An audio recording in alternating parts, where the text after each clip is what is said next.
Oh, I see. I took the countdown off. I started recording by myself last night, doing some SEC content, and I was sitting here waiting for the countdown. But Live for the Pines, episode 81. My man Sean Clinch, Lufkin native. We will give you the title Lufkin native, even though you left us. But hey, I'm adopted, and I'll take it. Hey, I'm glad to have you here, Pods. It's been a pleasure getting to sit here and talk ball with you. How have you been, Sean?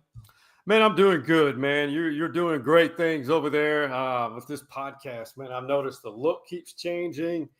Man, it looks like, honestly, your content, everything looks as good as some of the SEC podcasts. Some of the man, don't get me pumped up like that, brother. I'm telling you, man. You're hustling, and you and I are in similar boats. We have a career job, and we pour as much effort and passion into our podcast, and I respect that. Man, I don't think people realize how hard it is making time to do this, do everything else we do. No, they're really tough, man. But it's worth it. It's very worth it. I enjoy every bit of it. My man Spoon's going to join in with us. Sean, take this off. Get us started tonight. Well, I know we have got – honestly, next weekend is the first full weekend of college football, one of my favorites. I love the clip. I forgot who made it, and I had to run with it. I want to put it in my next episode of Stories Inside the Man Cave, where the guy is crying when his groomsman turns him around at his wedding outdoors, and he starts crying. And then it cuts to a still shot of ESPN College Game Day with the music. I forgot what song was it, but it was so fitting. It was Bryan Adams. I'm going to check it out. That slow, sappy song from Bryan Adams, but it was perfection. But, man, this weekend we actually have college football, and it's beautiful. It's great. And then the following week is when we practically have football on every day of the week. If we could do college football all week, I would be in paradise, and I'd be wearing my Speedo every day. Watching. What color would your Speedo be? Hey, people can't unsee that. Your audience does not need to see that either. I think the whole town of Lufkin wants to see that. They do. Hey, you give me a $3.50, I may do it. Sean, what are you looking forward to most this season? Well, I really think, and this is you guys will understand when I say this, I think the SEC is going to be deeper than it was last year. Absolutely. On a recent, last year I started it. It's called the Kicking Things Off. And this year we did 3 hours live Stories Inside the Man Cave at a bar here in Austin. And man, the energy was awesome. But we had 21 interviews, college, Longhorns, journalists, and then high school. And I asked Taylor McHarg for CBS Sports, he and then my co-host Stevie Lee, I said, let's list our end of season top 5 and then give me this year's Indiana being the surprise and this year's Florida State being the disappointment. Taylor, he and I both took Clemson to win the national championship against Texas. I don't hate it. It's hard not to. They have the best quarterback in college football. And that's a head and shoulders above someone. Arch is going to be great, but it's his first year to start. And with that comes human. It's the human element. Yeah. I pick OU as my surprise. I'm on that boat as well. Oh, you feel that way? Yeah, I think Mateer moving over with his offensive coordinator. Taylor says, no, but hell no. Yeah. I'm not sold on the kid. Mm-hmm.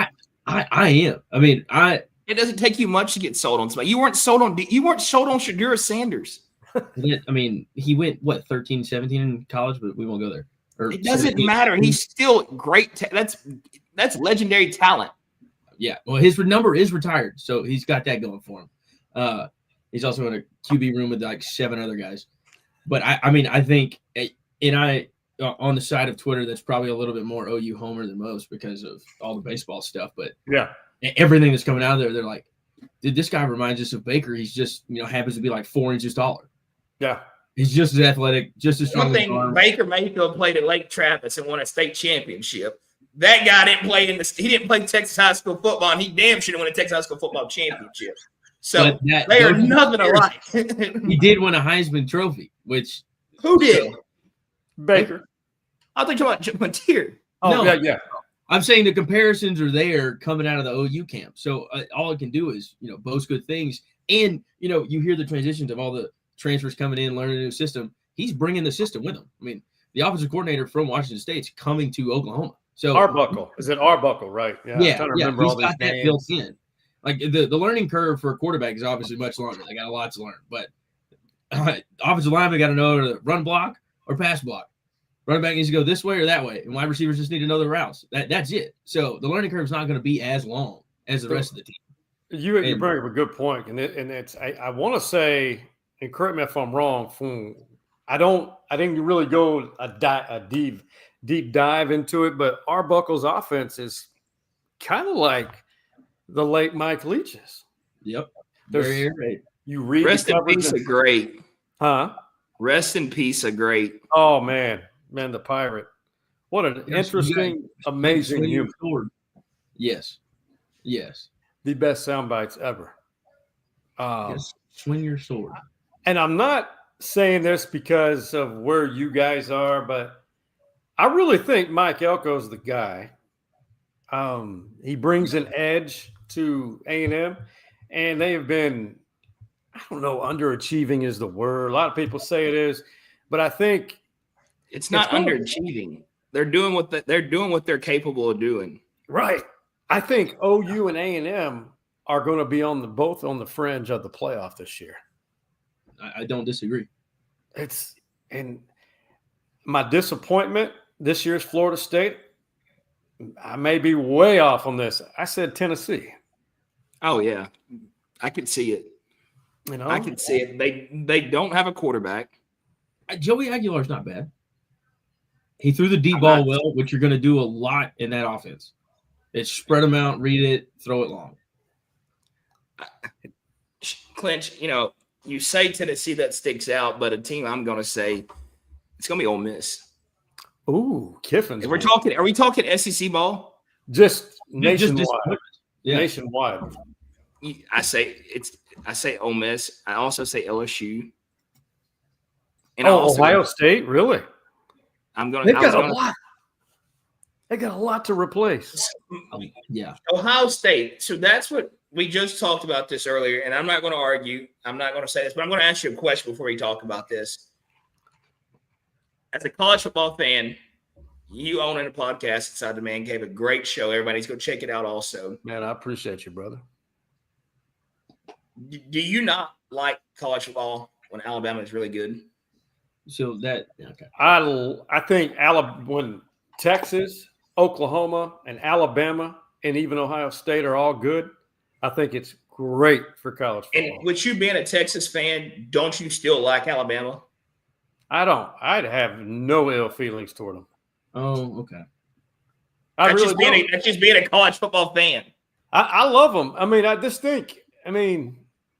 think this is okay. So I'm going to go off on a little small tangent here. Everybody thought when NIL first started that ball game, it's over. There's only going to be a select few that are going to win. And initially it did look like that. The Alabamas, the Texas, even A&M, Michigan, Ohio State.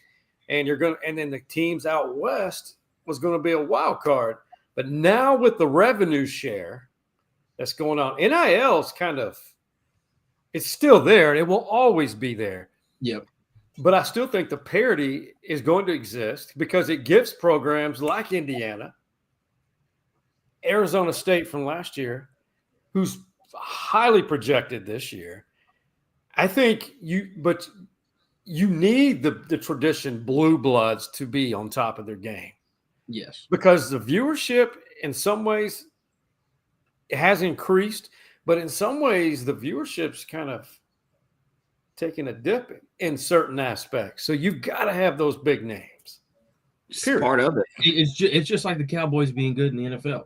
Yeah. They're America's team. They're always going to be America's team. They're playing in the playoffs, probably going to be the most watched game. But I agree. Yeah, I mean, I agree with that. I think NIL, Oregon just got like $1 billion from Phil Knight. It was the largest donation of all time. I don't care how good Oregon ever is. I can never bring myself to like Oregon. I don't know what it is about Oregon. I don't know if it's the uniforms. I don't know what it is. That's what I don't like. I think those are some of the most disgusting uniforms you can ever put on. I get that. So some of those like chrome helmets were kind of cool. I will say that. Now that Like it. and Oklahoma State, they have those various combination of uniforms. Dude, Now, please do not get me started talking about Oklahoma State. They just have bad colors though. They like Oregon at least got a little orange, yellow, black, working silver. Oklahoma State's just got weird colors. Well, they're on the same level as Sam Houston. If we want to go down to that, we know you hate Sam Houston. Their baseball jerseys are a lot better than their football jerseys. I'll say that. But great baseball program. Hey, Sam Houston, 10 wins at the FBS level in their first bowl game last year. So hey, good props where they're due. Yeah. But guys, since I'm here in Austin, they're already crowning Texas. They will probably make a run, be in the same position they're in as they were last year. But my thing is, how do you rank a team preseason? I hate preseason polls. I hate preseason All-American. I hate preseason everything. Texas only has 3 returning starters on offense, and they're replacing 4 of the 5 offensive linemen. However, 3 linemen played a lot of snaps because they have a good rotation. And they have 6 returning on defense with another solid group who played a lot of time in backups. But now all these people who criticize Pete Kwiatkowski, the defensive coordinator, about, he can't recruit defensive linemen. Well, what are they doing? They're replenishing and developing. They're up front. It's unreal. And that's why I think you have to give Texas respect, is because you bring back the best defense in college football. And then you go to the offensive side of the ball. Yeah, you lose a lot. But Texas did a great job replacing. And that's what programs you see like Alabama, LSU, Ohio State, Penn State. It's next guy up. That's it. I think a lot of people get away from the fact in college football, high school football, and a town right down the road from us that has male cheerleaders, their fans are the world's worst because they always have a good year, then they have a down year, but the down year is based off of returning players. If you get a guy like Arch Manning to come with the talent he had and the pedigree, and he could have went anywhere in the country that didn't have a quarterback and played as a true freshman. But when you get a guy like him to come in your program and understand the development process, you're going to sit here for 2 years. You're going to get your chance to play because Quinn got hurt. We're going to be beating guys by 30 going into halftime. And I'm going to develop you for 2 years. You're going to be comfortable. You're going to know what it's like to start a college football game. You're going to know what it's like to start in the SEC. So the reason I say you can't not put Texas in the top 3 is because Arch Manning is going to be ready. He has Ryan Wingo. He has Moore. He has Wisner. He has Baxter. And you got to also think about the guys that we bought in. You bring a 6'8" tight end in. Transfer portal. What's the saying? No block, no rock. If you're 6'8" and can't block, you need to go find another job to go do. Yep. So you're right, man. No, I'm just saying, I'm agreeing with you 100% because I do want. I'm not saying this because I don't think Texas will live up, but I think everyone they're like taking this step over here without going through the middle step. These first, that's probably the best thing for Texas and Ohio State. They're in the same situation, but opposite sides of the ball. Exactly. They're replacing players, a ton of players, even their coordinators. And they just named their starting quarterback, and who knows how he'll perform.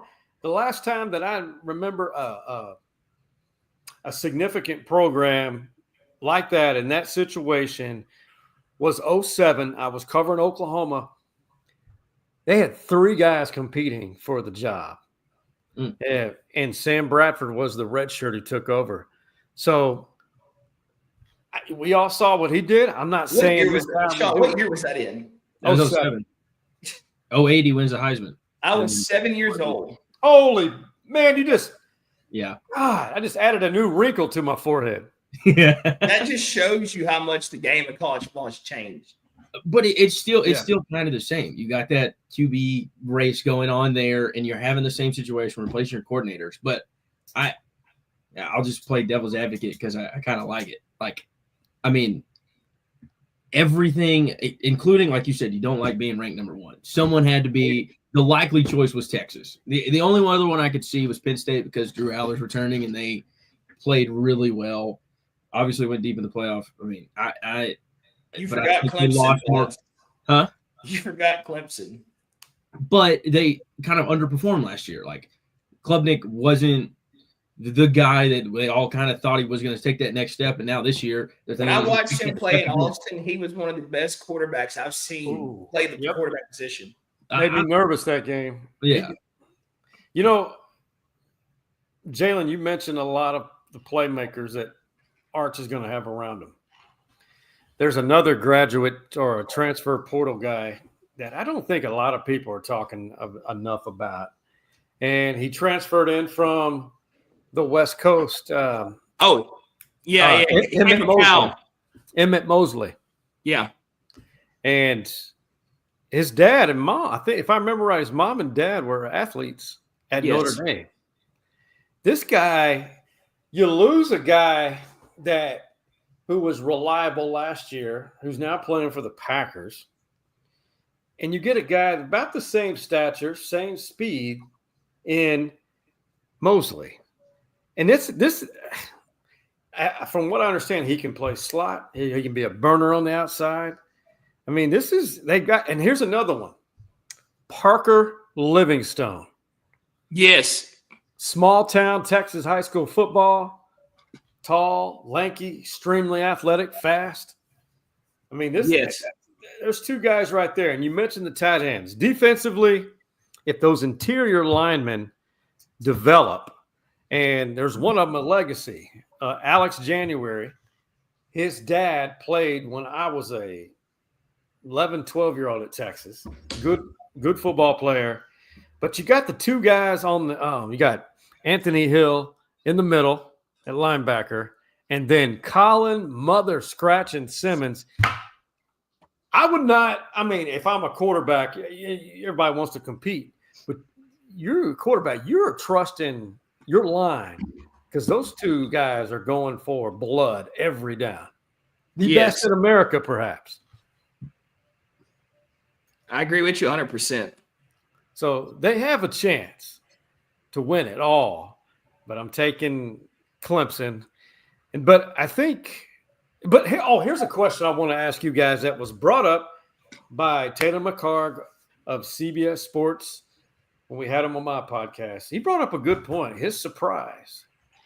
He said, with all the NIL money that Texas Tech is investing, surely there's going to be a return on investment on that. Do you guys see Texas Tech winning the Big 12 and getting into the CFP? No. I just said on our last show, pick Tech to win the Big 12. Wow. I don't. I think they have. I mean, you saw it. We talked about Florida State earlier. Like, DJU was coming in. They were supposed to have like the best team in the portal, got everything. Well, if they don't gel, they go 1-11. Like, it's hit or miss out of the portal. Now they're recruiting well because they've got double eagle guys sitting there, beat up in the conference room going, how much do you need to go get that kid? And they're doing what Texas has been doing. They're recruiting now. I mean, they're getting it because there's not much out in Lubbock other than money right now. And so I this year probably won't be great. I have what's their coach's name? Why am I drawing a blank? The high school coach. Joey McGuire. I mean, he knows how to coach. He's going to figure it out if he can get the kids in there, which I think they're going to. I just don't think this year is it. I think Arizona State's still probably odds-on favorite. Levitt's good. Their wide receiver out there that's supposed to be a top 10 pick is really good. I think they'll take it if it was Avery Johnson or Avery, whatever his name is, at Kansas State has a good year that he was supposed to have last year. They're going to be good. He's his second year in the system. So I don't see how they do it. I think when I saw that they were ranked, I thought that was the recruiting rankings going into next year. I think they're ranked this year off the kids that everybody's been seeing going there to be there next year. I just don't see how they're going to put it all together this football season. Then that quick. And I think I hate the term dark horse, but how Baylor finished the year last year, I mean, they had a horrible start to the year. Yeah. Horrible. Finished strong. I mean, look, I'm looking at what did I on my list here? 1, 2, 3, 4, 5, 6. They won 6 of their last 7, including the bowl game. And they've got a quarterback and one of the top receivers in the country who's from this area. They played for Cedar Park. Great story, great family. He went to Baylor as a walk-on. Josh Cameron. Remember that name. Remember that name, Josh Cameron. He might be one of the finalists for the Bolitnikoff. Wait, that's the one for receivers, right? Yes. Yep. Yeah. What is wrong with my brain? Yeah. It's been a long day, bud. You said you had meetings all day. Yeah, and I'm looking, and I totally lied to you. What I thought I was going to work on tonight, it's not due to Friday. So I've actually got 20 more minutes to spend with you boys. So I just looked down at something. I'm like, I thought today was the 21st. No, I was telling Jalen, man, I gotta be out by X whatever time. Yeah, I read your text message completely wrong. That's funny. That's hilarious. But no, I've got more time. That's great. Can we go down a division and to the? I'm going to go ahead and call the first major upset. They will win in Houston on the 28th. On the 28th? I got that look like, what is Clenchman smoking? Didn't y'all have the best offense in SCS football last year? Yeah, and I think he had, when he's healthy, he's the best quarterback in the country, FCS, Sam Vidlak. Mm-hmm. I remember hearing about it. I have not watched – I can't tell you the last SFA football game I've ever been to. I know the last football game I went to at their stadium was PNG in South Oak Cliff. Oh, yeah. In the playoffs. And they played at Homer Bryce? Yeah, they played at Homer Bryce this past year. Great game. South Oak Cliff comes out, wins that game. But, and we talked about this on the first show we did together. It is a shame to have a school the size of SFA so close to Lufkin and for us to not care about it. And I'm not trying to step on SFA's toes or talk bad about SFA, but I think SFA could do a tremendous better job of promoting college football in Nacogdoches. I feel like SFA is kind of like Texas A&M. Either you're a fan or you just can't get in. No, you can't get in. It's just like they're so tight knit. Like you look at Texas, you look at TCU. If you live in Dallas, you want to go watch TCU play if you're close. You want to go watch Texas play if you live in San Antonio or Austin. You look at Houston, everybody in Houston. You might not be a Houston fan. You're probably a Texas fan or Aggie. But you go to Aggie. You go to the U of H games. The games are fun. Yeah. And they just, we are 25, 30 minutes from sitting down in the stadium. You just don't hear about it. You don't. I mean, and they have social media presence. They talk about it a lot. I follow them on the socials, but there's just – I don't know if it's a marketing standpoint that they need to take a different approach about it, but because they were good last year. It's always been the case since I've even been affiliated with Stephen F. And it's two things. To play off what you said real quick about TCU. I mentioned Josh Cameron for Baylor. True freshman Ed Small. Watch this young kid for TCU. Real deal. Early enrollee, like most of them are. He's probably going to be a returner. And the kid, oh my God, at the 5A level, 5A Division I, he played a little bit of 6A his freshman year. He played all 4 years on varsity here in Austin. His grandfather played at Texas. Dad played at Vanderbilt as a lineman. He clearly got his athleticism from his mother. But Ed Small. But to your point about SFA, I think, honestly, if nobody's really given FCS, the former 1AA, an opportunity, it's good football. It's great football. It's pure. I guess we just got to get out more. Well, it's the allure of the marketing that you both have mentioned. But now that SFA is into year 2 under the UT system, guys, I've had the fortune. I've been very lucky to be in on some of the meetings and the interior conversations. I don't make any of the decisions. I'm not that. I don't get all that. But a lot of things are about to happen, and some of it's happening right now. The UT brand is doing more than I thought. I had no idea of this grand plan that they're doing, which means the outreach to Lufkin and the outer communities, marketing to reach students. They want to incorporate new programs, the athletic program. This is the master plan. I don't know when it's going to happen. I don't know if certain things are going to be downsized, but as of right now, the blueprint includes Homer Bryce, as you know it, to be leveled down.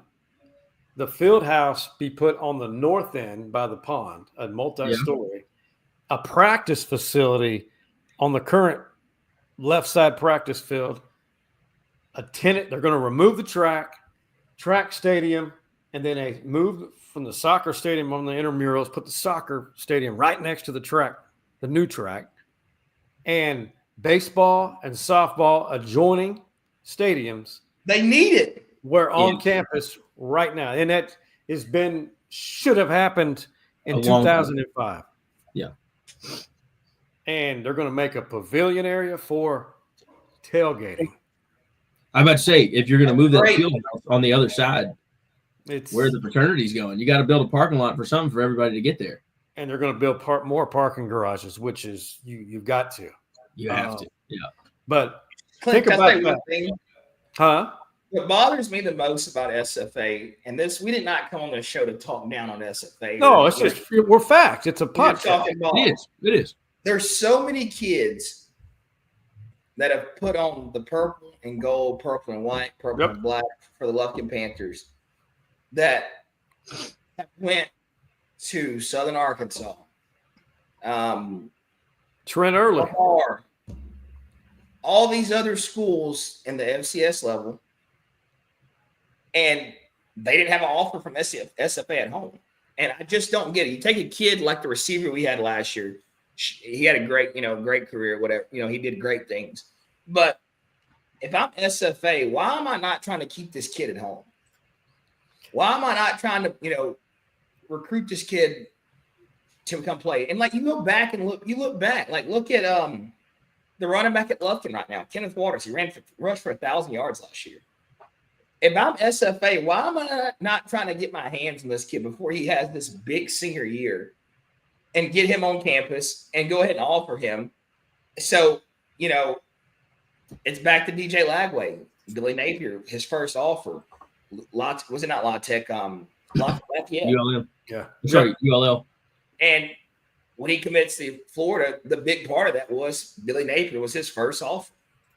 Yep. I just don't get it. There's so much talent in this area for kids to be going so far off to go play. One of the best defensive linemen I've seen play at Lufkin in a long time, Elijah Alexander. The kid was a monster last year. Had freak stats. Scared a lot of defenses. He's in Oklahoma playing football. Where is he playing? Northwestern. Northeastern. Yeah, that's in Alva, I think.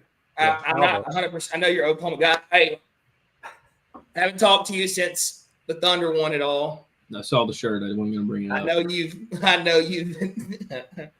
I know that made your year. Man, I tell you what, that Sunday night, I almost took a PTO day the next day. How did that night go, Clinch? Well, that night I just had one friend over and then several people from Oklahoma when I was up there, and a couple of people here, quick calls, text, and then a couple of FaceTimes. And then my buddy, he came over. His wife said, "Go watch it with Clinch," and he said, "Yeah, I want to. I really. He's stood beside the Thunder since day one. I want to see them win a championship." And anyway, the night was great. If I was numb, I was riding on cloud nine. Then I got a certain text from a certain somebody. I won't name names. Just almost deflated me. It was a personal text, but don't allow any individual to deflate your cell when your team wins a championship. I didn't let it happen. If Lufkin goes out and beats Longview next week and Texas finds a way to beat Ohio State, I will probably have one of those nights. I will have that weekend will roll into Sunday night. Oh, I may have to go streaking down the main road of Lufkin if that happens. I'll drive in. I might go to Timberland. I may go down Timberland in that Speedo we were talking about. That would it would blow my mind. Yeah, that would. I love that they are starting the year a massive matchup, a rivalry game, which, if I remember correctly, this game's been pretty close through the years recently, right? No Lufkin and Longview. Oh yeah, what was it? 7-3 ball game last year in a downpour. They scored 5 points against Longview in the last 5 or 6 years. Well, wait. Lufkin has been shut out against them. They beat us like 42-0 2 years ago. Yeah. Man, I must have selective memory. It was they were good games, I guess, when we were in high school. Past that, the last time we beat Longview was our senior year. It was our senior year. Yes. They didn't beat them the regular season of that semifinal year final year. 8 or 7 years. We graduated high school in 2017. 17. So 16 season. Football season 16. Yep. So 9 years. Yeah. And they played every year. Pretty much, yeah. Yep. And King is still there, right? Mm-hmm. Yeah. Holy buckets. They beat us, what was it, 3 out of 4 years in high school out of playoffs?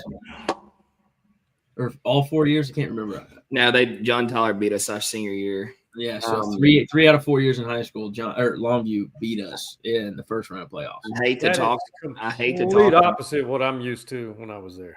We beat them in the regular season of our senior year, and then we lost to John Tyler in the playoffs. I hate to talk about this because, we're all Lufkin fans and love Lufkin, but 100%. Yeah, it's been a rough go over the last decade. We'll just say that. I know things have not. You can tell by the comments from a lot of people we know. I've watched. I just, I read, and I'm like, all right, things must not be going well. There are a lot of finger pointing, and that's because people are passionate. And that's one thing I've always loved about Lufkin. I don't take any of that personal. It just means people, men, are used to winning. Yep. And I think I don't like. I hate to talk about this because our kids this year are so confident and they have worked so hard to get to where they are at. And the coaching staff has worked so hard to get these kids prepared for this game. And if you go back to 2021, they beat us 35-20. 2023, they beat us 42-0. 2022, they beat us 56-7. And then we lost 7-3 last year. 7-3 in a downpour. We kicked a field goal. Last play before half, a fumble return for a touchdown. So we beat them in 2016, 35-24. They beat us 35-16, 33-32, 35-28, 24-21. I can still see that 6-7, 42-0, and 7-3. And I'm sorry, I was wrong. In the last 5 years, the last 5 football seasons, we have scored 10. No, 15. Oh, okay. Well, it's double digits, so that's something to build on. Well, they've scored 41, 56, 42, 7, and 24. Yeah. Wow. I But didn't hey, know. we're not here about that. My spirit's up. Yep. I'm fired up. We got a new sheriff in town. Coach We're Abs ready. The kids are fired up. The pack is back. We had Meet the Panther Monday night. The Panther Jam Band was fired up. We're going to celebrate these kids Saturday with a fish fry. And then next week, we're going to roll in the Lobo country with a bunch of pack. I saw your new inflatable. What do you think about it? What's different? It looks good, but what's different? It's a head instead of a helmet. The Panther head. Oh, it was. Yeah. Okay. Yeah. It's a cat head. A panther head. Yeah. Panther head. A large. It's nice. Man. So if people are watching and we've read the comments on Facebook and everything, the kids loved it. And the whole reason behind this is for the kids. And as long as the kids are happy, I'm happy. Yep. Oh, that's nice. Yeah, that's what I saw. Yeah, it's sweet. The kids really enjoy it. They got a lot of room in there. We got some really cool new attachments for them. So, man, as long as the kids are happy and we're doing things for the right reason for the kids, I'm happy. So I'm all about it. That inflatable is now on the other opposite end zone from what I'm used to, right? No, they're still no. It's on the same end zone. Yeah. So the pictures you saw is when we first got it in the Sideliners Booster Club. We met on a Sunday and we just blew it up to look at it. Yeah. And then Monday was the first actual reveal. We pulled it to the 5, blew it up. Band was up there. The fans are up there. And the kids got in there finally, and they got to rocking it, and they loved it. And that's all we're doing it for, man. As long as the kids are happy, that's what it's about. And I'm really we're going to save this talk for the Longview game for next week. But one thing I'm going to say, I'm very pleased with what I've seen put on the field this summer, this fall with Lufkin football. We got a great scrimmage coming up Friday against Huntsville, their top 10 team. And I think that, you're going to get a great look. They're a top 5 team. I'm sorry. You're going to get a great look Friday. You're going to get to really see how physical you are and what you have on the offensive defense side of the ball, because they're going to give us that look. And I think next week when we go play Longview, no matter what happens, that game does not justify your season. No. It's one of those things you can go out there and you can get your teeth kicked in, and you can still be playing in December. Mm-hmm. You see South Oak Cliff do it every year. They go play North Shore. They go play Longview. They go play the big dogs. And the reason they do it is because they won't see that team ever again, and they'll be playing in December. So I want our kids to know, if they're watching this show tonight, win or lose next Friday, it ain't over, baby. It matters, but it doesn't. It matters a lot, because it matters to me, because it's going to dictate my weekend until 11 o'clock the next day. And then after 11 o'clock, if that doesn't go right, it's going to be it's going to be a screwed up weekend. Yeah, don't even think that into existence. Oh, no, I'm not. I'm so positive. This goes back to my devil's advocate earlier.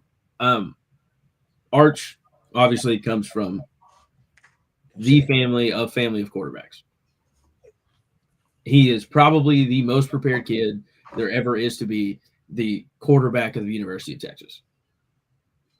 With all of the hype and everything that's sitting there, I was thinking coming into the season, the way that the talk of Arch was, if he doesn't win a national championship and a Heisman, it seems like a failure. I mean, that's just from all the outside noise.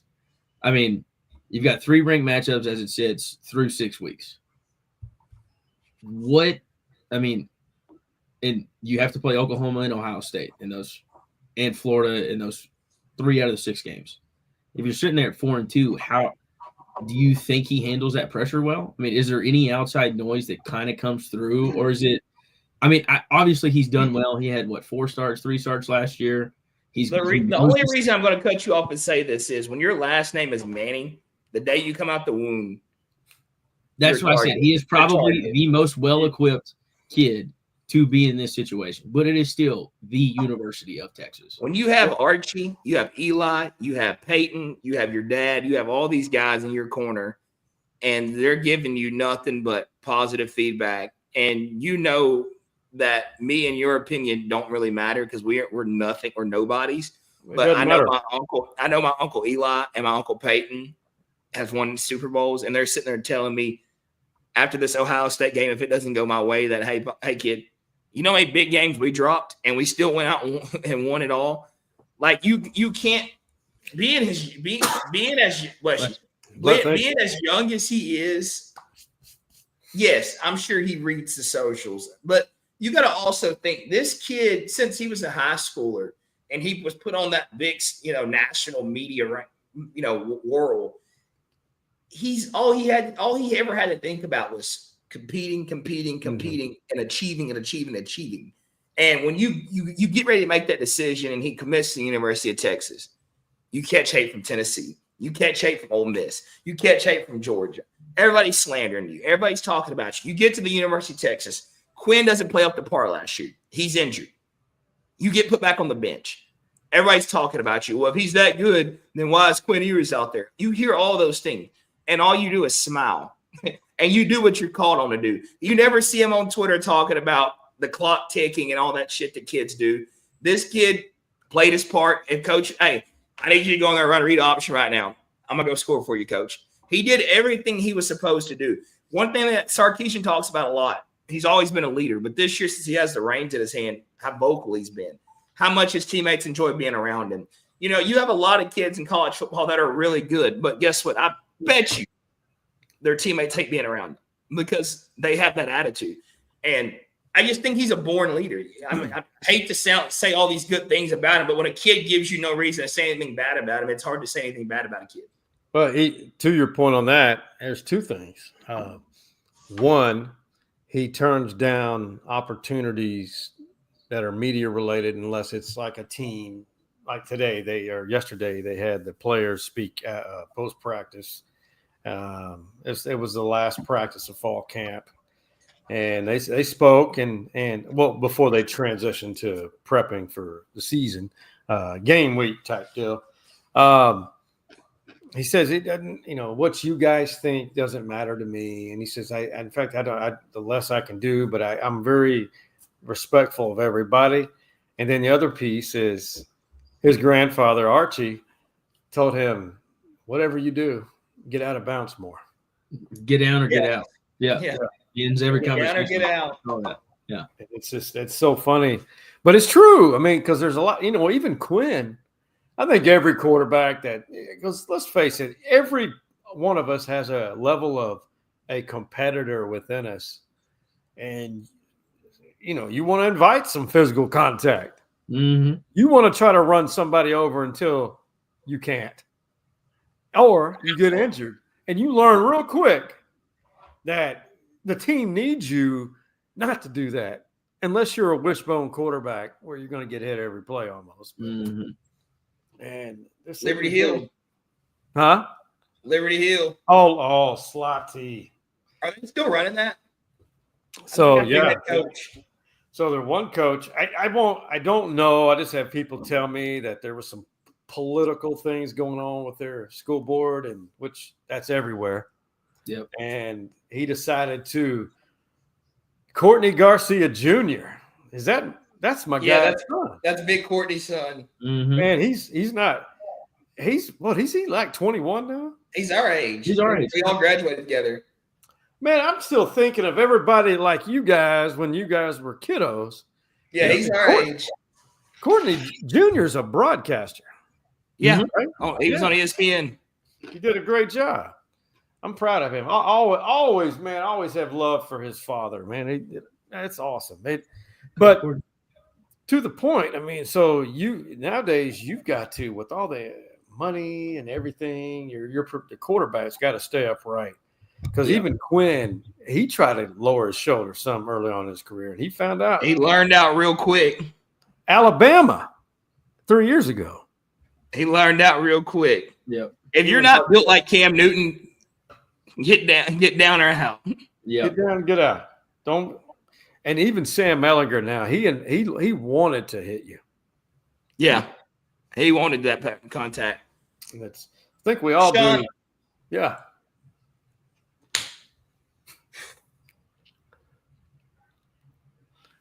Who's going to win the national championship? I got to stick with what I said on our show last Thursday night. Oh, you said Clemson. Clemson. I got to stick with it. I can't. I like that. I like that pick. I think it's going to be Clemson and Texas in the championship. What time are we leaving? We better start right now so we can take our time till – God, what is it now? Almost February when it's played? Yeah. I think we just need to go into early retirement or take a leave of absence and get paid for it. Just make a loop around the country, get some football games in, and come back. Where is the national championship this year? If you ask my boss, he'll tell you you spend more time with that high school football and that podcast than you do up here. So funny you said that. So my co-host Stevie Lee, we're at the Boulevard Bar and Grill outside. We're doing some video to promote it on social media, and I go. He grabs the phone. He goes, "Let me tell you, I got to give it up to Sean. He did all this. He's acting." He says both of us have career jobs, but Sean over here is acting like this is his primary job, and I'm like, dude, come on, Stevie. And I said, he is not right. He is not right at all. That is not the truth. I love my day job. I love mine too, but I love college football and high school football just a little bit more. Yeah. But you got to understand what pays the bills. You got to recognize and yeah. But hey, Stevie did that. I was like, whoa, man. I'm not a real estate agent. I can't just say stuff like that. Look at that. Courtney Garcia Jr., man. That's awesome. Man, I appreciate that. Man, he says no. He said, oh, my God. I graduated these two guys, sadly. No, I'm kidding. They do a great job with the podcast. Clint, I say someday or sometime next week we do our high school football show. Hey, I would love to see. I try to watch you guys whenever I'm not busy. There's no doubt. You get your schedule over to me, and we're gonna make it work. And we're gonna do a high school football show next week. Get this thing started right.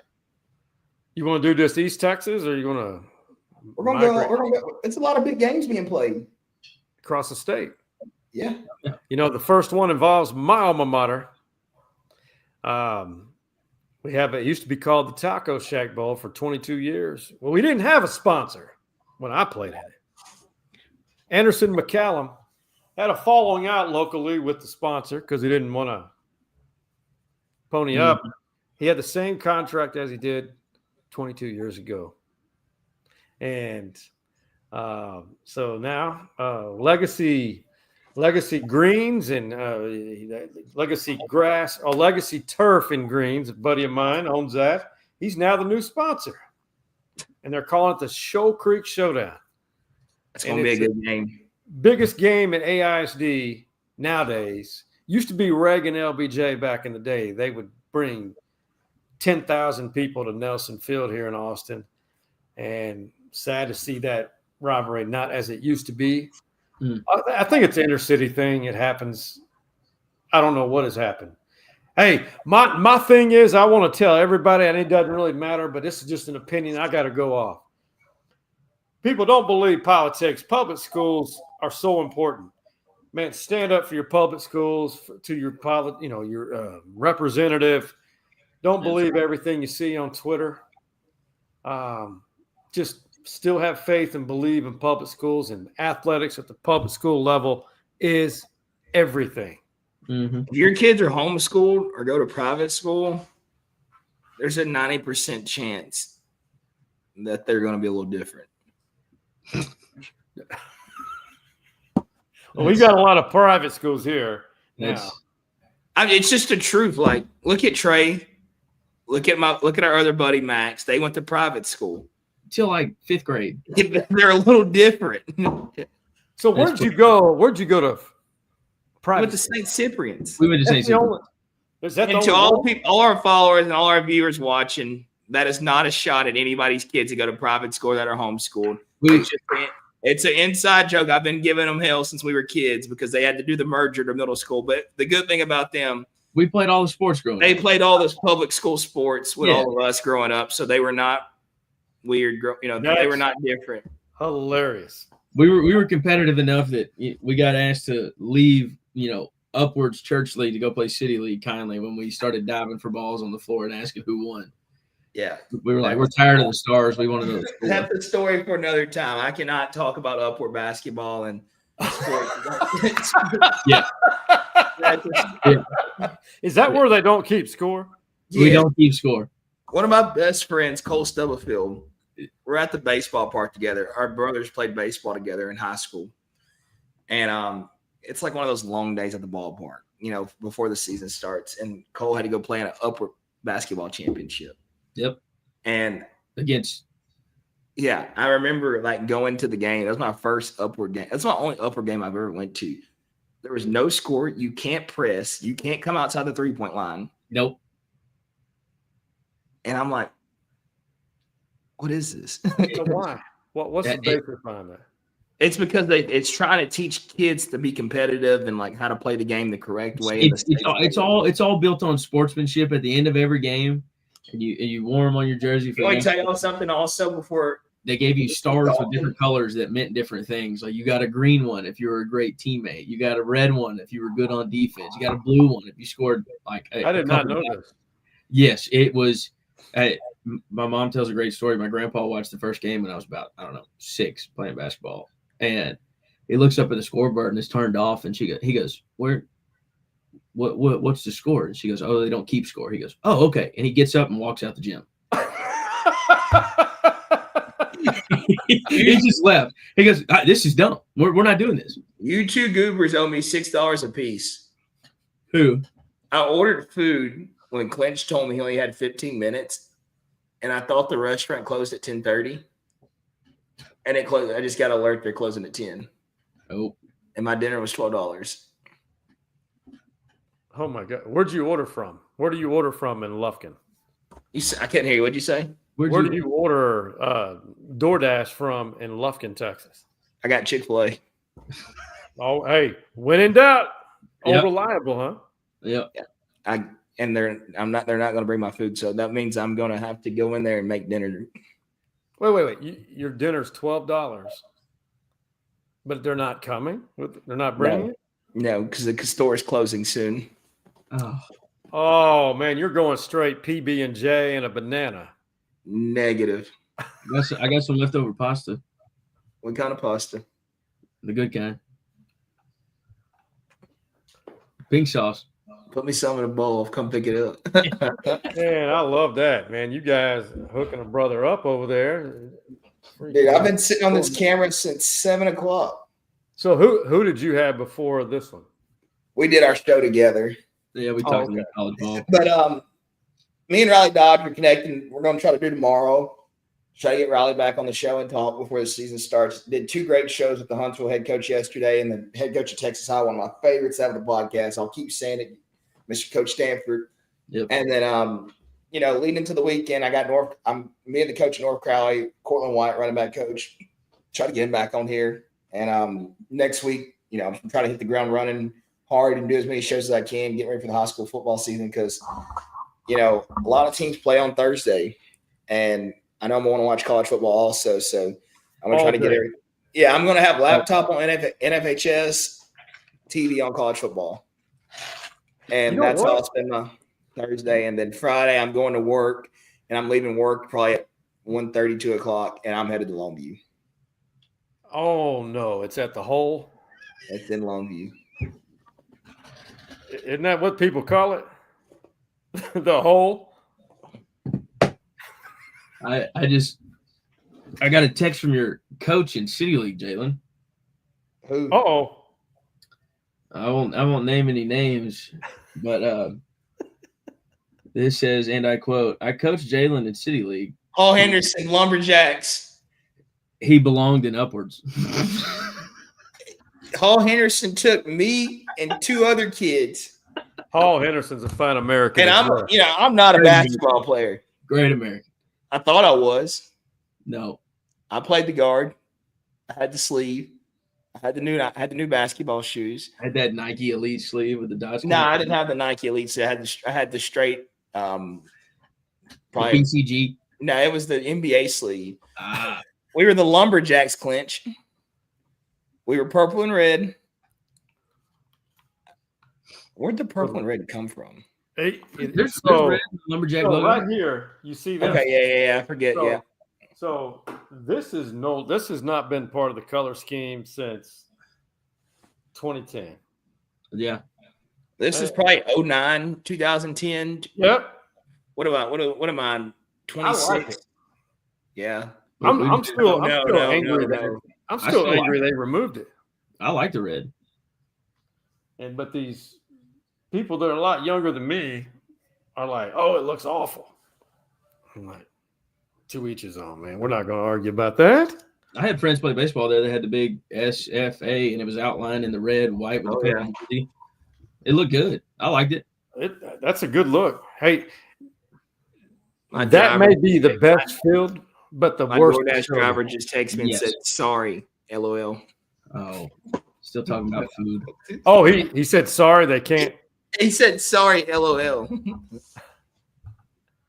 He got an E for effort, at least to acknowledge it. I've got an old SFA warm-up jacket in my closet that my dad wore. It's that like shiny neoprene, purple with a big old. It's that logo without the red on it, right on the chest. It blows my mind talking to like our friends that are 10 years older than us, and they were like, "We wanted to go to SFA." So I just noticed this. I want to see if y'all were not alive. Y'all weren't even on this world. You weren't even conceived. But this is. Hold on, let me see. So, do y'all recognize that stadium? That's isn't it? Happy Valley. Oh, Happy Valley. I saw the Penn State, Texas. Look, Lance Gunn, Brian Jones. I'm trying to think of Shane Dronette used to play in the NFL.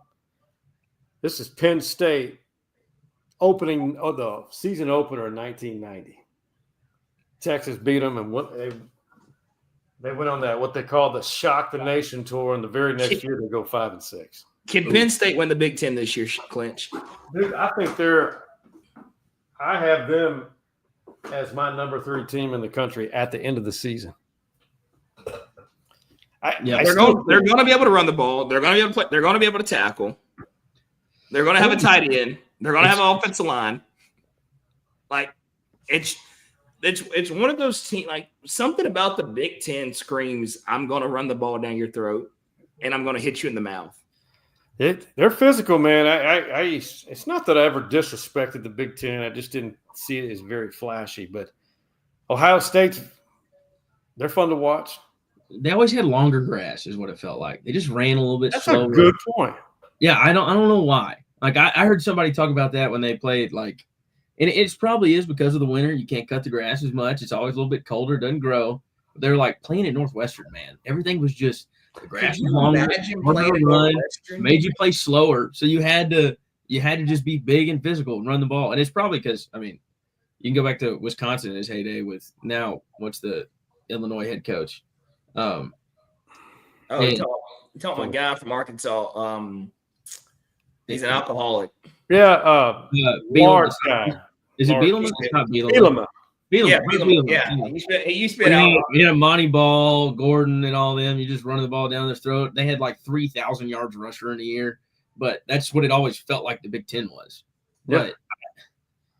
But I don't know. I don't trust unless Ghost are real and Joe Paul is hunting that field and he's going to lead them all the way to a national championship. Like I don't see it. I don't believe in James Franklin. So you two just mentioned 2 programs that just in conversations, and I'm starting to believe it. Illinois could potentially do something this year. I mean, do something as in the playoff. Didn't you say you had Syracuse winning the Big Ten? No, in the Big Ten championship. No, I believe in Nebraska. I mean, Matt Rule's just won where he's. They got to do something. He's got to win more. I mean, I like Matt Rule. What makes you think Illinois has a chance? Bielema's good. Their quarterback situation's good. they've got the good skill. The thing about it is I don't know enough about their line play because I think we all know what you guys have all said. You got to have good line play to win the Big Ten, period. Oh, you got and to compete in the playoff. Yeah, your front seven on defense, your offensive line is going to make or break your team, and that's been the difference at the SEC level. That front seven on the defensive side of the ball has just been night and day better than everybody else. Well, now the guy sitting behind them in the NIL era can go and start at Illinois while we're talking about it. Instead of sitting for 3 years and get drafted in the first round, I can go play for 2, maybe move up a few spots, and they're just doing it. And Bielema started. I mean, Wisconsin. You look at the O-linemen that were drafted there; they're still there. They're just big, corn-fed, big dudes that are big, strong, always, and they just know how to move people around. And Bielema schemes it up well. And I like Bielema as a head coach. He had success at Wisconsin. It kind of faded at the end, but everything in the game was changing. And Nick Saban was in front of that. Everything got a little bit wider, started throwing the ball more. You're not handing it off 40 times in the game. And so he had to adapt. But if he recruits well, that offensive line plays well, Bielema's going to win football games. I think they've got like 9 people returning from last year on offense. Exactly. That's a lot. It's a lot. That's almost, and that. Here's a question that nobody talks about, and they're still not talking about it. Does SMU take the next leap? And no. And I'm going to tell you the reason why. I think they lost too much. It's in the trenches. Yeah. Like, people don't realize how important it is to have the trenches. Like, if you don't have the size in the trenches, you can't compete. And that's SEC, ACC, Big 10, Big 12. Once you get out of conference play and it's juggernaut against juggernaut every week, it's impossible. If you don't have, like, and that's the thing. Like, you look at these high school kids now playing defensive line, offensive line. Like Southlake, I saw a kid, he's at 2028. He's 6'6", like 345. And he can move. That's amazing. Like, I saw a kid on a recruiting video the other day that was like 6'7", pushing 400 pounds, and he's dunking a basketball with no effort, flat-footed, standing under the rim. Dude, I'm in the airport flying to New York a couple months ago, and this kid flying to me in Houston has a Westlake backpack on. He's got a helmet. He's got a helmet in his hand. He's made captain this year. He plays offensive line, and he's sitting there, and like, you just look at the kid. He had slides on with no socks, basketball shorts, dry fit T-shirt, backpack, 6'5", 6'6", every bit of 285, 300, and just solid cornbread. And I'm like, where are you headed to a camp for? I mean, where are you headed to camp? I think he was going to UTEP or somewhere. It's like, you need to be going to Nebraska or Indiana or Iowa. And it's like, we were talking about this the other day. When you look at a team like Iowa, do you think they look at a kid in DFW and he's, a receiver, or like, he's a defensive line, like a slasher, I guess you would call him, like a Colin Simmons or somebody. Do you think they look at those guys? They're like, we want you. They're like, no, I want this kid from this small town in Iowa. They do working on a farm since he was 5 years old, that puts hay bales on his shoulders. Yeah. And he looks at a fence and he's like, I'll run through that fence. And like, they do want him. You just can't get them because they'd rather go to, a Georgia or an Alabama that's had an edge rusher drafted. You get Kirk Ferentz has done a really good job of recruiting offensive linemen and tight ends. So if you want to be a draft pick of one of those, you go to Iowa. It kind of fits the bill with the style of offense they are and what they've produced, because they've, taken a George Kittle who was nothing, molded him into a first-round draft pick, and now he's making $60 million in the NFL. So you're like, I can go there, do the same things that he did, and hopefully the same results.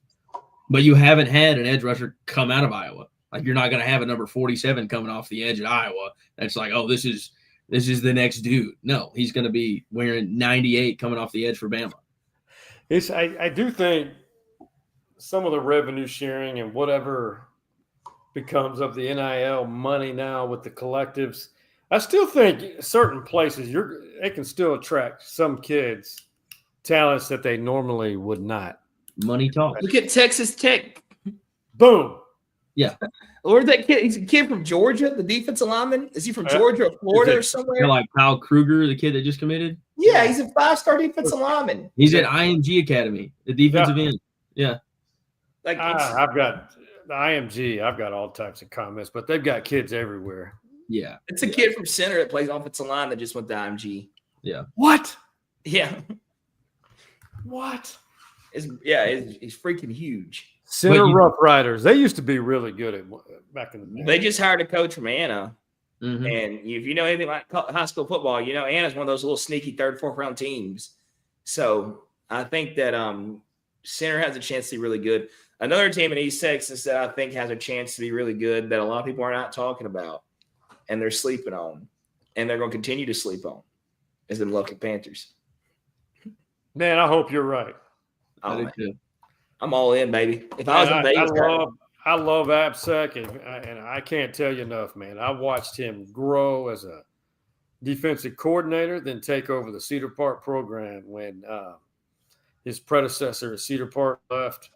That defense was legit, and it had AppSec's name written all over it. And regardless of what people say, what he did at Barbers Hill, he did develop quite a bit and establish a lot, considering what he walked into, so to speak. You give him 3 years with Lufkin, I promise you're going to have parents, relationships started that's going to remind you of the past. Relationships meaning trust within the community and bridging whatever gaps. And that is so important to athletics when you have a one high school town. It's huge. Socioeconomic, different backgrounds, whatnot, where they all truly believe in family. And that's where the winning starts. Oh, yeah. One thing I've learned since I've been doing this show and talking to high school football coaches, every week pretty much, coaches would die to have a one-horse town. There's very few. There's very few. And that's one thing about Lufkin. We will not have to worry about that changing. Because if Hudson goes to get the football team, it ain't going to change nothing for Lufkin. No. And I don't understand how Hudson's probably the largest 4A. They're 4A now, right? Yeah, they've been, They're one of the largest 4As in this area. And they do not have a football team. I think they're the largest in the state. Yeah. I wasn't going to say that, but I'm pretty sure they are. Them and Central are a handful of 4A and 3A schools in the whole state of Texas that don't have football, period. Like that is. How is that possible? We know the reason why. Yeah. What is the reason? That comment is not for Live from the Pines. Reading the message board somewhere. First of all, a couple months ago when I first started doing the show last year, you would have got me. I probably would have been on KTRE tomorrow. Yep. Well, it's one of the reasons I got an LLC for mine.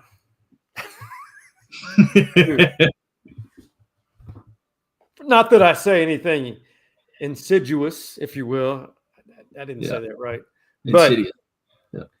But now Hudson Central has no room to build a football stadium. None. Hudson has it. He could. Mm-hmm. Dude, Hudson could build a golf course out there if they wanted to. They could. Yeah. And I bet you they'd be like, I bet you if Hudson built a golf course out there, like you have to live in the city limits of Hudson to attend this golf course. Yep. Hey, their former softball coach won another state championship, my buddy Jim Eby. Where's he at? He's at Waco Robinson. Okay. He's done a great job. You know what cracks up about Hudson? When you look them up on like Max Preps and stuff, it says Lufkin Hudson. Mm-hmm. It does, and they hate that. They hate that. they hate every bit about that. Like Austin, a lot of people can do that with. It says Austin Westlake. They don't do it for Lake Travis. Trying to think of who else. Dripping Springs is dripping. Vandergrift doesn't do it. Austin Vandergrift, yeah. Oh yeah. Austin Vandergrift. So here's what's weird. They are in Austin. Vandergrift. But Leander ISD. And then same with Westwood's, like in Austin. It's right near the zone where I went to high school, Anderson. Westwood is right there. But what's the closest high school to the university? Huh? What's the closest high school to the university? Maybe Austin High. That's downtown on the north side of the river. McCallum, maybe. It just depends which part of the campus you're talking about. Inner city football's hard in the state of Texas. It's very hard. It's hard, man, because there's less kids and less people going. Me and Coach Stanford talked about this last night. It amazes me how many one-horse town teams that fell off due to the fact of you have look at Katy.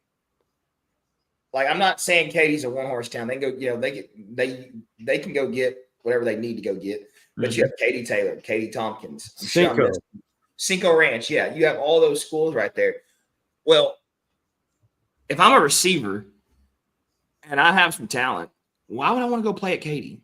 They're going to run the ball all the time. They're going to run the ball. You're going to run block all the time. All the time. And it's like, you look at, like, what kills me is Dallas.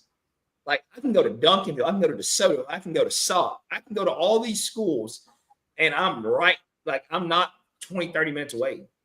Yep. You're right down the road. So I just get a kick out of that. I think it's crazy. And,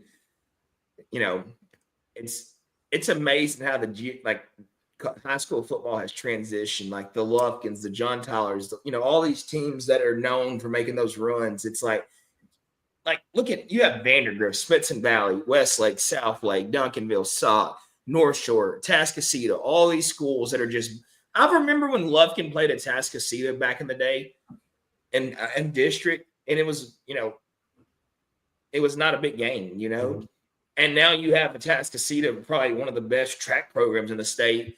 And I watched that game last year when Caduti played against them in the playoffs, and Caduti's slapping a wing tee, and he is running the ball down their throats. And Tascasita gets the ball. They're throwing the ball behind the line of scrimmage, and it's just a track meet.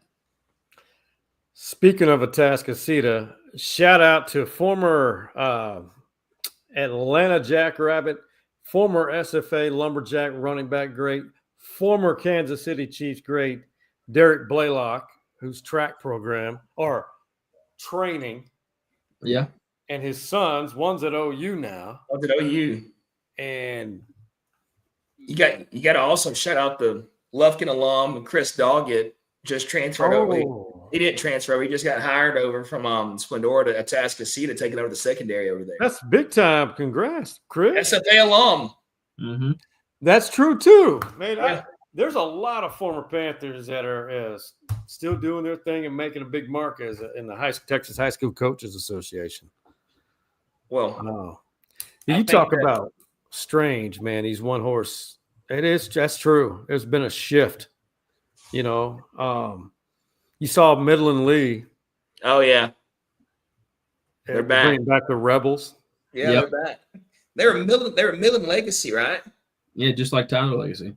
I would never call Tyler it's Tyler Lee, John Tyler. It depends on who you ask. I mean, they can bring back the Rebels. You just can't bring back that flag as your. Yeah. But it depends on who you ask, though. It's the interpretation of it all is just varies person to person. It just depends on what you're like. If it's for the right reason, right? Yeah. There's a lot of people out there for the wrong reason. That's anything. That's life. Yeah. Midland Lee, man, did they just fall off after Cedric Benson? Pretty much. I love when I was getting ready for high school football season to start. I watched Friday Night Lights the other night. Movie goes to the doctor, and the doctor's like talking about his son graduated from Midland. You from Midland Lee? You from Midland? That right there. You were probably at an age when that movie came out that I was a freshman or sophomore in high school. Freshman. Was that still VHS? What year of high school football was that? Was that 1989? 88. 88. So here's a fun story. So my first TV market job after I graduated from Stephen F. Austin was in San Angelo. And I'd known if you loved and grew up with Texas high school football and you couldn't wait to play, you kind of learn. I had a passion learning about it. You knew about the best conference or district in the state was either that one right here with Lufkin, Longview, John Tyler, Nacogdoches, Marshall, Nacogdoches. I said, who else am I leaving off? Marshall, John Tyler, Lufkin, Marshall. Marshall. We already said those. It was either that one or the one in West Texas, the Midland. That was a round robin district, though, wasn't it? Well, in 2002, it was the round robin, I think, or whenever Hurricane Katrina. I can't remember. 2. But back in the 80s, it was either, in 90s, it was either that East Texas district or the one with Midland, Midland Lee, Odessa Permian. Oh, my God. Help me out here. San Angelo Central. And then maybe Lubbock. No, Abilene Cooper. Mm-hmm. Dude, West Texas football used to be legit. Used to be on top. So my first job was in 98. Central was coached by the former coach of Odessa Permian in that book, because the book's even better than the movie. The book is 10 times better. The movie is not real. Not a lot of it. Not. Yeah, the state championship game did not go like that. It did not. Not even close. But Gary Gaines was a coach at Central, and I'm over here. Holy crap. So we made friends real quick. He was welcoming.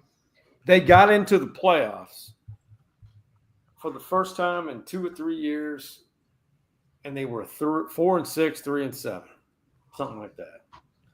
Well, they go to their first round game is against, and so when I got there, UIL realignment broke up what they call the old Southwest Conference, the little Southwest Conference. They put Central in with the Lubbock and Amarillo schools.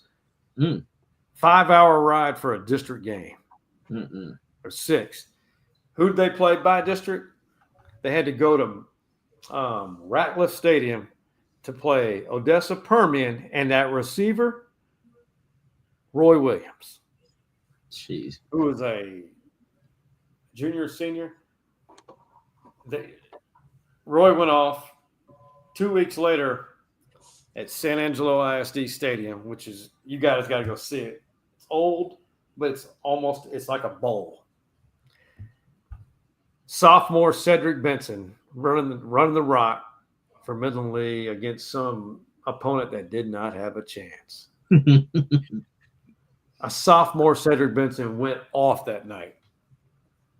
It was unreal. That's crazy. Do you remember when Riley Dodge throws up in the state championship? Oh yeah. game? I think it was in San Antonio, right? Yeah. That was Riley, he's good people. His dad, I'm closer to his. Love his dad. Shot me when he came back, but he had that itch.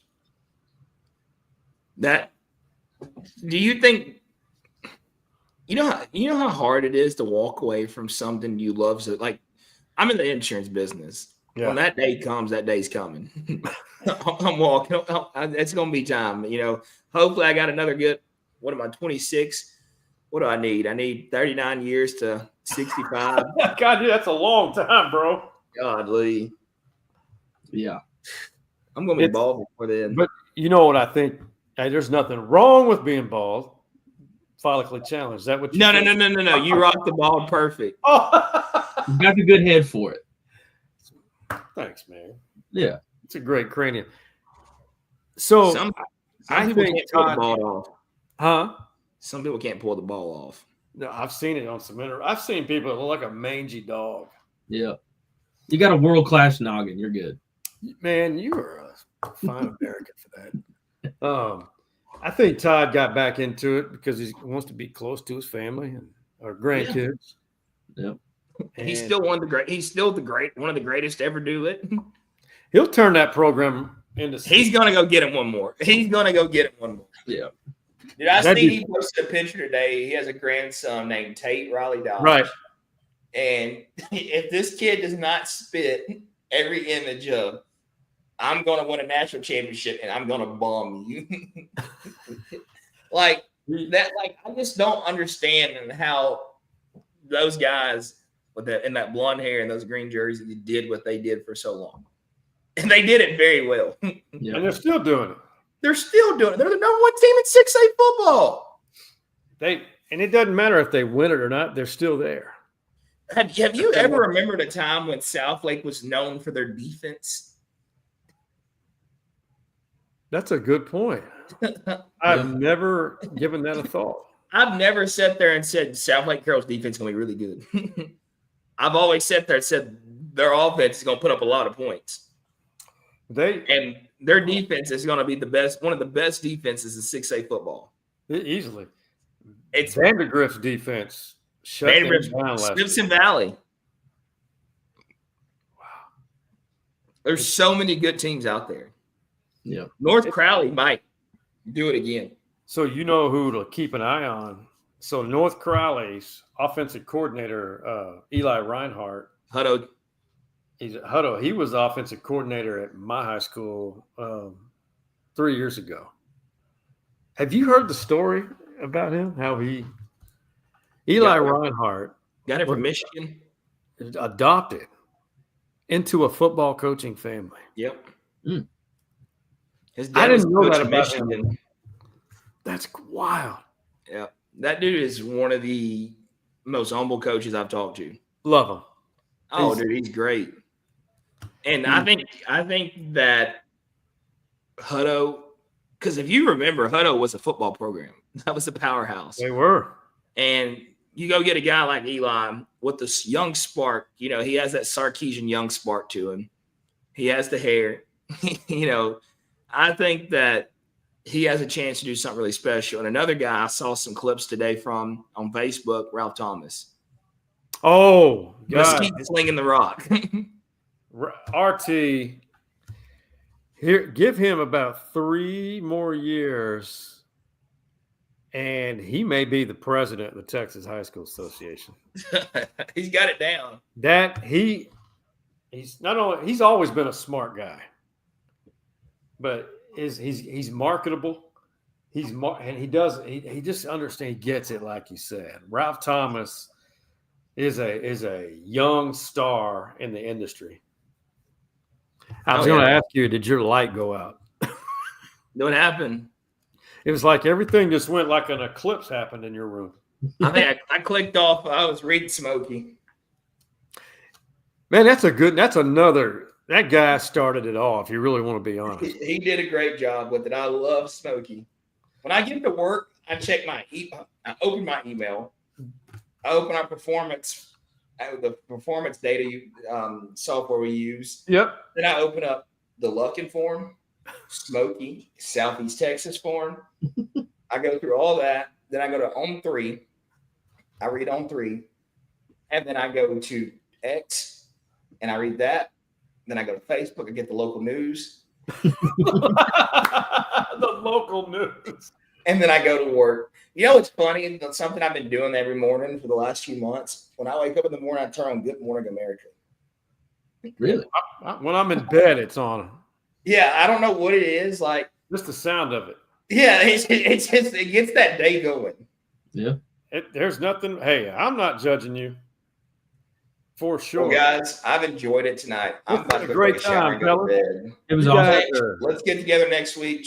Trey, also, we got a special guest coming on with us. We're going to make a show happen next week, and we're going to talk some high school football. We need some Trey time, too. We need to get this thing. We're going to make it a foursome, a Fab Four. We're going to bring Big Nasty on. Oh, my God, GI. We're going to bring Big Nasty on. Uncle Nasty.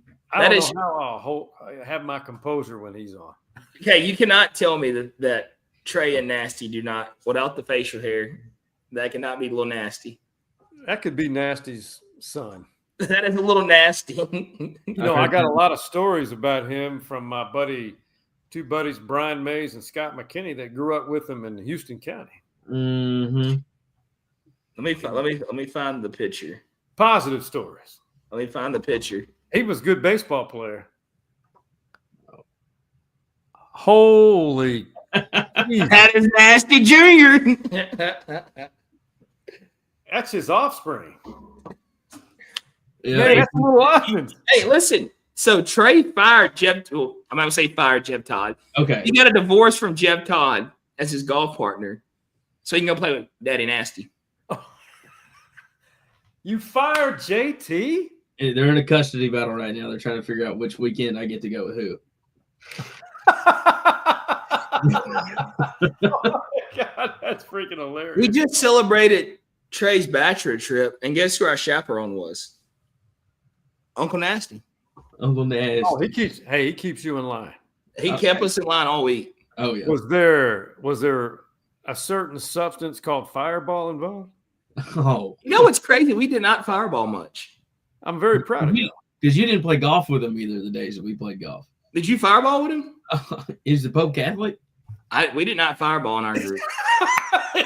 We recovered in our group. We had recovery in our group. We had great recovery. No. We had some interesting. If you were on the golf cart with me, we had an interesting story go down. Okay, this is very off topic. We're playing golf the second time for that week, and we're probably on hole number 11. It's a little dogleg right up by the green, and there's a creek on the right side that the cart path is next to it. So you got cart path, creek, fairway, and it's all been in this way. Well, it's kind of a blind tee shot around the corner of the green. We're sitting up there. We'd walked off the green. Well, the cart path. One of our buddies is in the fairway. He hits up, high ho right, misses it. Well, you can't see us, can't see anything going on. And we stopped there. The cart girl's there. She goes, and Nasty looks at it. He goes, "Hey, give me 3 beers and give me 3 fireballs." And so she walks over. She's at the edge of the cart, and I'm turned around. I'm looking at my phone, and then I look up and I see a ball rolling in front of us. And this poor little old lady right there is on the ground in the fetal position, going, "Oh my God, oh my God, what happened?" I turned around, and Nasty just goes, "She got hit by the golf ball." We're like, "What the heck?" Like 230 yards shot straight into the hip. Takes this man. Hold on. Marshall rolls up, and he's like, "What happened?" We're like, "She got hit by a golf ball." And he's like, "Oh my God." And she finally stands up. She kind of catches herself, and Nasty, without missing a beat, goes, "Hey, baby, we still need those 3 fireballs." Oh, she was a cart girl? Yeah. Let's give it a beat. She pulls out 3 fireballs. We just walk on the way. Nasty didn't offer any deep tissue massage to the cart girl? No. Not that one. No, we were there, and we were like, "Do we have any cart girls?" And the starter goes, "Yeah, but they're not very good looking." And that was about the truest statement he said all weekend. Yeah, Patricia was a little rough. She probably was from Southeast Texas. Yeah, that's what. And From Buna? Yeah, she was probably from Buna. Really sweet lady. But she did not have cold beer. And she did not have any mixers. And it was she got hit, and yeah, she was hobbling around. We finished up playing golf, and we're sitting there in the clubhouse eating, and I see her walk out of the kitchen door, just dragging her leg behind her that she got hit in the hip with. And everybody at the table just Nasty goes, "Baby, you all right?" Good? Good? And then Uncle Nasty takes me and Spoon in the pro shop. Yeah. And he goes, "You know what, Pods?" We go, "What's up?" He goes, "Get what y'all want." So we go grab like a shirt and a hat. He goes, "That's it?" We had a field day. No, well, they were shutting down the course, and so the pro shop was going to be closed. They had everything marked down from like 50 to 75% off. We were like, "All right, let's go." And then Nasty got a whole new wardrobe in that place. Yeah, he got a whole new. We got new visors. We're breaking out next week in Longview. Yeah, Nasty got him a pair of knickers, didn't he? No. Dude, he wears the longest shorts in the world. So Nasty's golf shorts or it's about like something Jeezy He came on looks stage like he's in. paying an homage to Payne Stewart every time he tees it up. So, isn't that what they're called? Knickers? Yeah. Like Yeah, pants they too? go down past your knee the knee. right here, and they kind Yeah, of look like baseball pants, kind of. I Yeah, thought knickers were the high pants. No, yeah, well, yeah, they go down past your knee like Knee. high, like up baseball pants do. You wear with a long sock. They cover your patella tendon. Yes, Yes. yes. That's Color. I'm telling you, he looks like Jeezy in a 2003 music video. yes. Oh my God. Like him and AI are wearing the same link shorts. That is hilarious, man. And he's his golf shirts are, he's got out, they're still the foot joys, but like they're a little like, they're not the big ones. He has some. If you go in the cleaners and you walk to the back, he has a whole rack of like different country club shirts. And I promise you and Spoon can both get in them. That's how much weight that man's lost. No, so he's the pride of Latexo, right? Crockett. He's from Latexo, right? Outside of Crockett. He went to high school in Crockett. I'm from the crock pot, baby. Yeah. Crock pot, baby. Man, you talk about a town that's changed. Dude, they were Crockett had football practice in their In the rodeo arena. Yeah, in the rodeo arena yesterday. That's their indoor facility. Really? Yeah. That's hey. Some places don't even have that. Some places don't even have that. South Oak Cliffs practiced on concrete and wouldn't won a state championship. They played out in the asphalt practice. Let's see. How's Dieball doing? Is Coach Morrison still there? Right? I don't know. Corrigan. So not that good. Yeah. Not what they used to be. Groveton's they're gonna be pretty good this year. Groveton's gonna make a push. Our good friend Gunnar Quick's new OC over there. Oh, that's right. G Quick's the OC. He gets the reins next Thursday night against Alto. In the toe. So Alto still what they were? I don't know. I think is their suspension up? Yeah, their suspension's up. Okay. They had a suspension for what? They had a UIL violation. Yep. God bless America. Mount Enterprise was pretty good too. Mount Enterprise. They were always competitive. Timpson, ridiculous. They're not. I don't think they're Timpson anymore. Plus, they're made Timpson a couple of years He ago. would have looked great. He would have looked great in burnt orange. Yep. He would have. He would have looked really good in burnt orange. He'd have been playing a lot more. Garrison was unreal when I was there every year. Can Nacogdoches turn it around? So I don't know what they're lacking. I don't. Are they just? I don't know what it is in Nacogdoches. They produce good baseball players, but I haven't heard of a football player coming out of it. You were in high school. Did they renovate their baseball field? Yes. Yeah, they got new turf down. And it's nice. Mm-hmm. So the rumor is. Last time I was there, I was calling a baseball game with Nasty there. So the rumor is, whenever this renovation rebuild at Stephen F. Austin for Homer Bryce, they're going to be playing their home games either at Nac High or Lufkin for a year or two. We'll return the favor, baby. Yep. If I'm them, I go play at Lufkin. Yeah, it's cool. We get to go to Dragon Stadium this year. What's that? We get to play at Dragon Stadium this year. Have they done anything to that? No, it's still the same old East Texas field stadiums. I actually kind of like it. With the bleacher system? Yeah. Yep. Tell you what, so am I hearing this right? Nothing's going to happen to Abe Martin, right? Like, joint renovations? Somebody was asking me the other day here, who's lived here forever, said he heard that they're going to build a new stadium in Lufkin. I don't think they're going to build a new. I think it'll still sit where Abe Martin's at. Man, what would they knock down? The current concrete? I think that you come in and you take the home side down, you get rid of the bathrooms, the concession stands, and the bleachers and all that, and you redo all that. I think the field still stays the same where it's at. I think the visitor side obviously comes down also. We do that.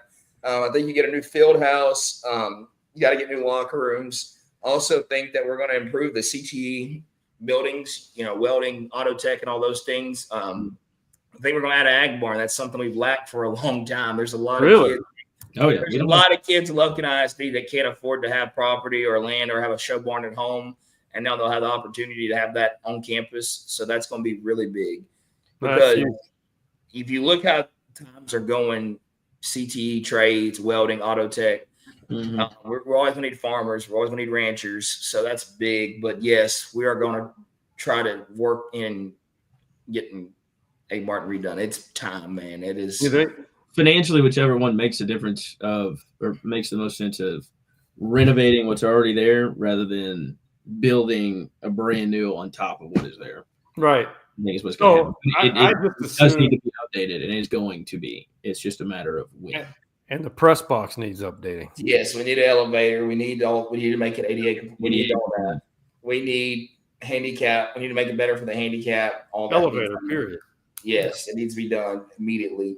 People, if you're watching this show, you need to lock in, get behind it, and support the community because one thing that's for certain, these kids' future depends on the resources we provide them with. Correct. And we are lacking to provide our kids with the resources that they need because it's embarrassing for a team to come to Lufkin or a kid to grow up in Lufkin and have the idea, I want to show a pig, I want to show a cow, and not have the opportunity due to the fact that we don't have the resources to provide the kids with. Yeah. So it's time to get with the times. It's time to get behind it. Dr. Hockenberry is doing a great job with the district and renovating everything. Education's got better. You know, it's a whole different feel here in Lufkin. I think things are turning a corner. I think things are going in the right direction. It's a great day to be a Lufkin Panther, and it should be. We need to have him on again because we probably interviewed him a year ago. Yes, he was coming in, and no, it wasn't a year ago. We interviewed him probably in February, March. Yeah, but it was right before we hired Coach Absek. It was right when we hired Coach Absek, or right before we hired him. But we asked him. I mean, it was just because he was doing a bunch of triage when he got here, and we were like, "Hey, you've been here about 6 months. What's something that's gone right that you can think on a positive note?" He goes, "Man, I haven't even thought about that in 6 months, but everything he's been doing is been working out very well." Well, I think when you look at right around when right before Outlaw, when Dr. Sharp was there, Roy Knight, I think there was facilities. Everything was. I mean, the entire district was the education, everything. Teachers, the morale seemed to be amazing. I felt like you had a great thing going from education to all those opportunities to vocation programs, and then the facilities, as you mentioned, everything. But just like anywhere else, and people often forget that because out of human nature, it's cyclical. Things are going to change. Now I think it's coming back around full circle where you've hit those prosperous times. They're rising to it.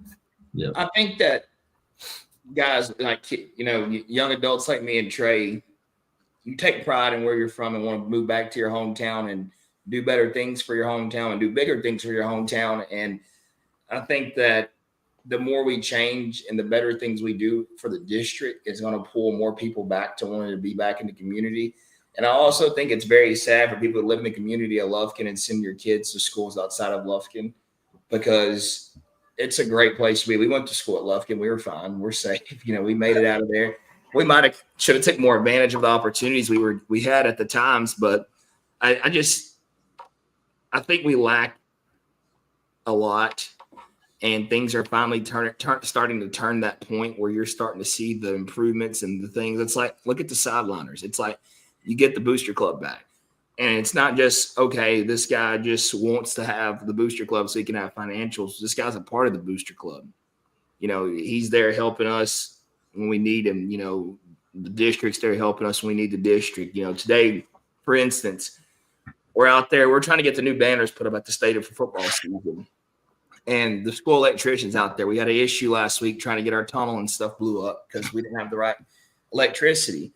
And what are they doing? They're out there trying to get things fixed the right way. It's, everything's a priority now. It's, we want to make Lufkin great again. Yeah.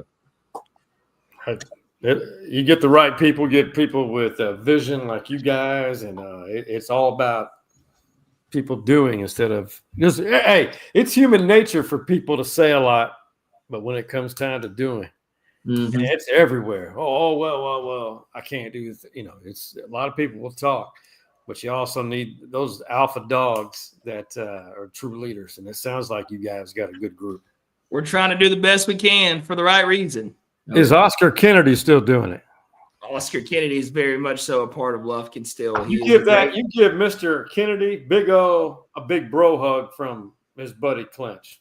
I will make sure the next time we see Oscar to tell him we talked to Clinch and he said hello. Oscar has did a great job at helping us and assisting us with the sideliners. Oh yeah, getting things going back the correct way. He's been nothing but a helping hand. Him and guys like Mike Capps, Randall Odom, all those guys that were once upon a time part of the sideliners and they still are part of the sideliners. They just decided to take the step back and just mentor us and help us achieve the things we want to achieve with the program.